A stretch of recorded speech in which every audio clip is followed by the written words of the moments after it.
Yeah, I'll just start off by saying ugly wins are better than pretty losses. All right. Coach, that's 5 in a row. It's been a couple of years since you've had a 5-game win streak. So just how does it feel? How are you feeling about the team as you get to 7-2? Yeah, it's just still growth on our end of it. Obviously, when you're playing well, you find ways to win ball games like that, where it's not necessarily the prettiest thing, but you just figure out a way to win, and that's what we were able to do tonight. Offensively, you guys have been on kind of a tear these last few games, a little bit different today. What did you see those first few innings that was different from how you'd approached these past 4? I just think that we talked about what he was going to do. Our guys couldn't lay off the changeup. He threw it really well. He had us guessing on that, and we just couldn't get him up in the zone and make him throw that pitch consistently for strikes. And so he was able to get a lot of soft contact, and the few fastballs that he threw, we were kind of surprised and took some pitches that we shouldn't take, took some pitches that were elevated that we shouldn't take. And I think our guys they were in between, and he did a really good job. They called a good game, and he was effective for the time that we put the zeros up there. What did you think of Sullivan, who had like a one-hitter through his entire performance? He went 5 innings. What do you think of him? Good. I mean, that's what we expected. He's going to throw strikes and get out there and give us a chance to compete. Got away with some things at times, but again, he's been that guy for us since he's been here. And to have a freshman go out there in an outing and a start and to be as effective as he was, the sky's the limit for him. So it was really good to see him do that. What do you think about the bullpen today? Sobel, Lawrence, Rose, and Losi combining for just 1 earned run and helping you guys get down the stretch. Losi with the 4-out save.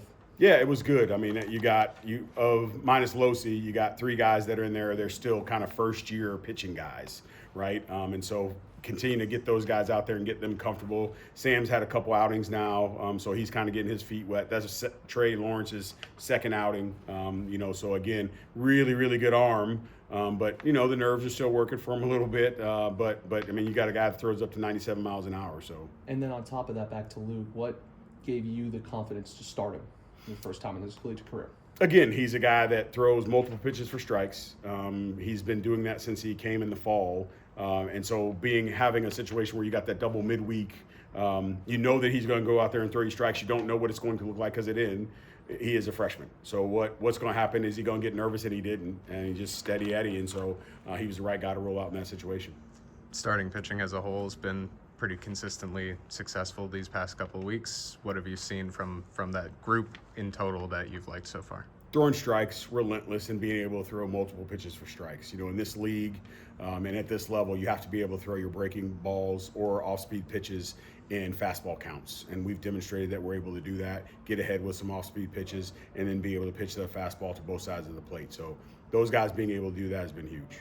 And then 6th inning, you guys break through, get on the board. Did you see something different approach-wise at the plate? Was there any change that you noticed that led to, being able to put some runs up? We just really emphasized to them, hey, we need to get this guy up and see him up in the zone. And that started with a hit. And obviously right away they went to the bullpen and made a change. And then they brought in, at the end there, they bring in their Friday night guy who starts from on Friday nights. Good arm, been up to 97 before, but he left a pitch up to Mateo on the outer third of the plate and took a really good swing on it. And the thing for me with Mateo is that's such a mature approach in that situation, because he's been in that situation the previous 2 years where he's trying to be the hero, and just reminding him before he went to the plate, bases are loaded, they can't afford to walk you, so be patient and hunt your pitch. And if you get it, go after it. If you don't, no big deal. Make him pitch to get you out. And so that was a very mature at bat for him to be able to do what he did. On the note of maturity, in the performance as a whole, how did this help your team's mentality in terms of maturity through non-con play? As I told them, the biggest deal for me was sometimes you're going to have games like that, and good teams find ways to win. They don't start thinking, oh, what if we lose to this team? They just keep grinding and keep grinding and keep grinding, because we're going to be in that situation again where we're down late. And the one thing that we talk about, as long as there's outs on the board left, then regardless of whether there's 12 outs or whether it's 1 out, we still have a chance. That's the beauty about our game. There is no time clock on it. You don't run out of time. You just get to 27 outs.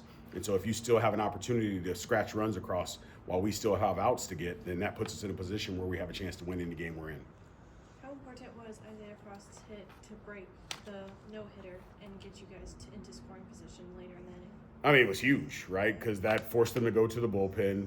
And Isaiah's been really good. And, we talked about it yesterday. You got a fifth-year guy who's getting in there and getting some opportunities. So that was huge, and that's what kind of got things started for us. Sorry. What did you like about Julio Marcampos? He had his first start today. He had a little bit rough with the trying to catch some ceiling, but what did you think of him overall? Again, you got a true freshman that has a high ceiling to him, and we want to be able to grow and develop him throughout the course of the year. Again, we've been plagued with injuries in the past, and so specifically at the catching position, you want to make sure that those guys are always ready. And like I said, with Mateo missing the time that he missed early, to be able to spell him, because potentially we're looking at Mateo catching all 3 games this weekend. So being able to get him some opportunities, and Jamal as well, being able to get him some opportunities as a fifth-year guy to come in there and spell is also a good thing. With Isaiah, what led to the early decision to bring him off the bench, put him in the lineup, and then the later decisions to kind of move him around in the outfield? The early decision was Leo rolled his ankle running back in after he made that catch. So the fact that he rolled his ankle, we had to make a change. And then late there, we just wanted our best defensive outfield in there in that situation, knowing that we were, with the pitchers that we're bringing in, that they have a tendency to maybe be a little bit late on the fastball. You put Pierre in right field because he's a really good defender in right, and you put Isaiah in left because he's a really good defender in left, and so we wanted the best defensive outfield we could have in that situation.